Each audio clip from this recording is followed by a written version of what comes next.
Hello, how y'all doing again? I'm here to make another video. I'm on my way to pick up some inventory. Lately I've been busy, didn't really have a chance to work on a lot of stuff that's already at the house. We had a little bit of an issue in my family. I mean, not really an issue. I mean, someone passed away, but kind of took my focus off making videos and trying to work on business. But anyways, long story short, I'm on my way to pick up some more inventory, stuff that's already ready, preferably. That way I have less work to do, and I can just get it listed and make the money and move on. Today I'd like to talk to you specifically about finding inventory that you don't have to get ready or work on. This is really important because, hold on one second, let me adjust the light. This is really important because it helps speed up your business. So I know a lot of people out there are wondering, okay, well, you know, if you're out there fixing computers and reselling them, how long does that take? It does take a long time. I probably spend about 1 hour to 2 hours per device, and that's for laptops and desktops. That's not for like tablets. Tablets I can do probably maybe 5 minutes at a time. It doesn't really matter because there's a lot less to test. There's a lot less to work on. But as far as laptops, desktops, and all-in-one desktops, you really have to take your time. So if you don't get inventory that's already ready, expect to work on it for maybe 2 or 3 hours for testing. Like I said, it takes me about 1 hour to 2 hours to get them ready. Then it takes an additional hour or so for testing, running hardware tests, software tests, that sort of thing. Now, do understand, if you get stuff that's already ready, obviously what's going to happen is you're going to make less, you're going to have less profit margin. I wouldn't say you're going to make less, but you're going to have less profit margin. So instead of spending maybe $20 to $50 to get an item ready, to purchase an item so you can get it ready to resell, you may end up spending $100 to $200 to get an item ready. Now, again, profit margin, it just depends, because what ends up happening is, because you're spending so much money. Say, for instance, let me give you the numbers breakdown. If I spend $20 for an item and I sell it for $100, I made 4 times my money. So 100 minus 20 is 80, and then 20 goes into 80 4 times. For example, if I bought an item for $100 and I resell it for $200, essentially I double my money. So that's 200 minus 100 is 100. 100 goes into 100 one time. So basically I basically made my money back. So basically I kind of 1x my profit. That's not a bad way to go. It's not a bad way to go, but you can see how you would be spending more money to make. You may make a little bit more money, but you would spend more money, but your profit margin definitely is going to be less. And I wouldn't say that affects the bottom line, but it definitely affects the amount of capital you have invested in inventory. For me, I don't mind, because what ends up happening is we have a pretty fast sell-through rate. So it doesn't really matter. Especially with the newer stuff. So if I get some newer stuff and I buy for 100 and I resell it for 140, generally that stuff is gonna sell same day, next day, that sort of thing. Or if I try to get as close to market price as I can, maybe it might take a week to sell, and I may have to list it 2 or 3 times. And I'm gonna cover that and how to sell and all that other stuff in another video, because a lot of people are under the impression, and I've helped a lot of people get started. They're under the impression that you can just list an item list an item one time and it's going to sell, or list an item one time, one place, and only have one item for sale, and that item is going to sell. Doesn't always work like that. I found what's worked best, if you want to make like sales every day, you want to keep at least 30 days worth of inventory listed. You actually want to make sure you list it on as many platforms as you can, because if you don't, what ends up happening is you basically have missed opportunities. I won't say missed sales, but you have missed opportunities to make sale, and also you miss the velocity of sales. But anyways, back to the thing. So the major issue here is buying new inventory. Now, I know some people that they only deal with exclusively brand new inventory. Like they'll go out and buy something directly from Best Buy, do some upgrades to it. So for instance, change out the hard drive if it doesn't have a SSD. They would actually upgrade the RAM. If it only has 4 to 8 gigabytes, they'll definitely upgrade the RAM, because those things you can do like some markup. I mean, obviously, see, Apple does some markup with their new stuff. I mean, you're not Apple, but you see the concept with Apple. For instance, if you're trying to buy like an iPhone and it only has like 64 gigabytes of storage space, versus one that you buy and it has 128 gigabytes of storage space. Now, I know it doesn't cost them an extra $300-400 to add that, to double the space, but that's what they charge. So basically, if you buy a laptop and it only has a 500 gig hard drive, you upgrade it to a terabyte. Well, you should be able to add at least another $40-50 to the machine. Now, also put in your calculation, you got a free hard drive out of the situation. So you're going to sell that hard drive that came out of the machine. You're going to make money from that. Hopefully you make at least $10 profit from that. And then you're going to obviously mark up the machine by another $30-40-50. So if you buy a brand new device, you switch out the hard drive, you should technically be making like an extra $50-60 to do so.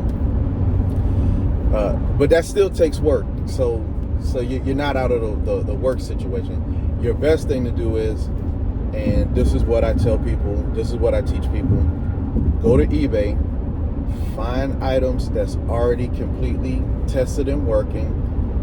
They selling it with the warranty. Buy that item and try, hopefully you can get it like, with a best offer, or buy it at a little bit of a discount or something like that. 10-20% discount. You buy it, you sell it locally, you make maybe 50%. So instead of you spend $100, instead of you making $200, you spend $100 and you make $50. But again, you have no time in it, except for clicking a couple of buttons, type in a description, which hopefully you already have a description pre-made, and you list it. That's it.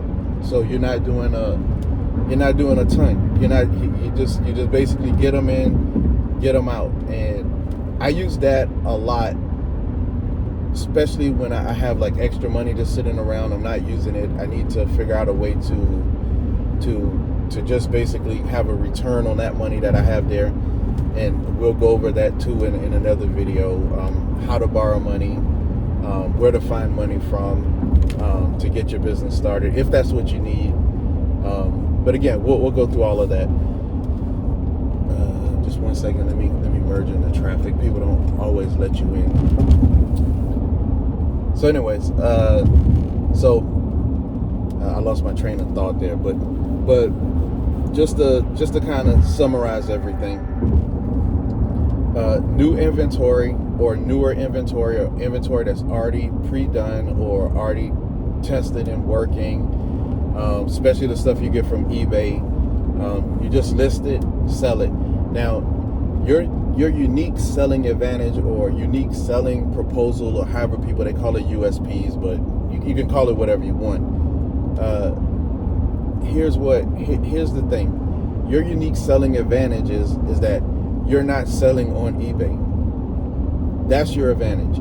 Your advantage is you're selling locally. Someone needs it here right now. They don't want to wait for shipping in your city. And hopefully you live in a metropolitan area or a bigger place where you have enough people that can absorb the products that you're bringing in from eBay and reselling. But anyways,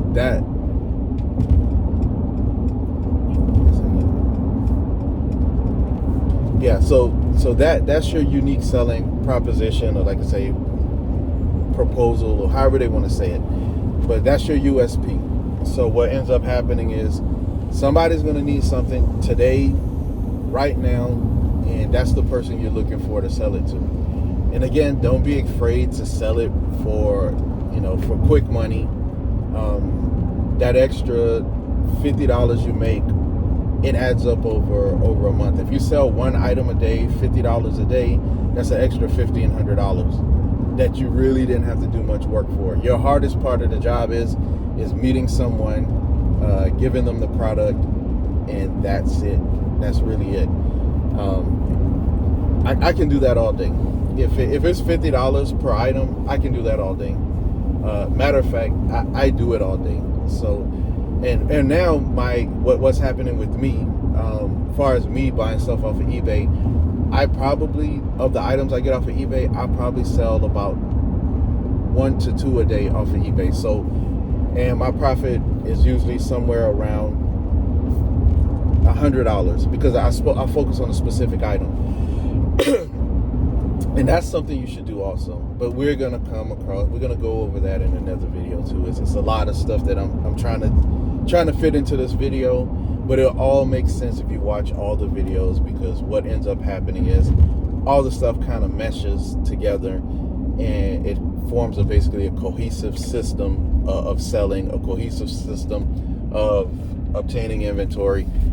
Everything works together. And that's the benefit of having a system. And once you do that, I mean, obviously you'll see your sales process, the money comes in, and it almost seems a little bit effortless. And also, you build some what they call SOPs, standard operating procedures, that sort of thing.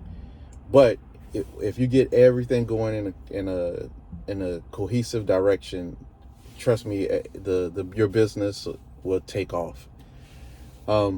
That's all for now. But like I said, the main focus of this video is just kind of recap. Find an inventory that's already pre-done, pre-made, and hands down, eBay is the best place to get it. Second place to get it is Amazon. Amazon works best if you have an Amazon Prime account and you're not paying for shipping, that sort of thing.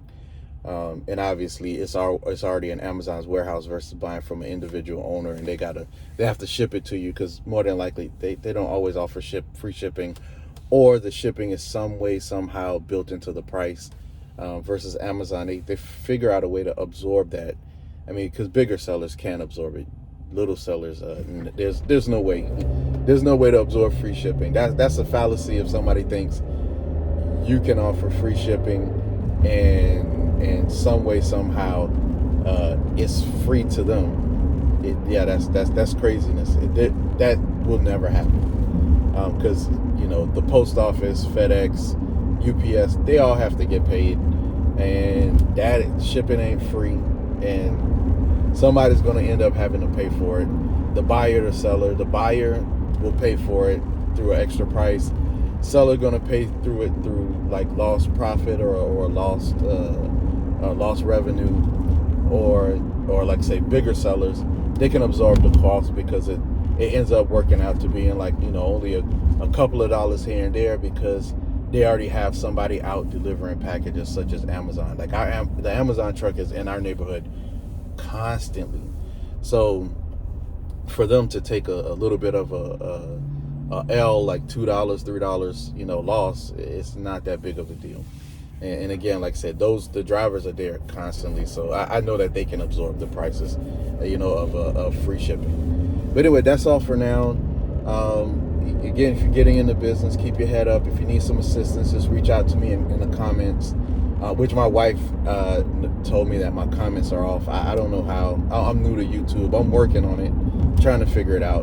But again, thanks again for watching, and hope to see you again. Oh, by the way, I'm in a different car today. If you saw my first ride video, I was in my black SUV. Today I'm actually in my wife's white SUV. And again, we write these off for taxes. So a lot of people are like, oh, you can't do that. And we'll go over that too. It doesn't matter the make and model of your vehicle. If they say, oh, it's a luxury vehicle, it doesn't matter. I mean, yeah, it matters if the price is out of hand. It does matter. But it doesn't matter if the price is in line with what you're going to pay regularly. And we always get the special deals when we go to the dealership. So, anyway, long story short, thank you so much again for watching. Have a good day.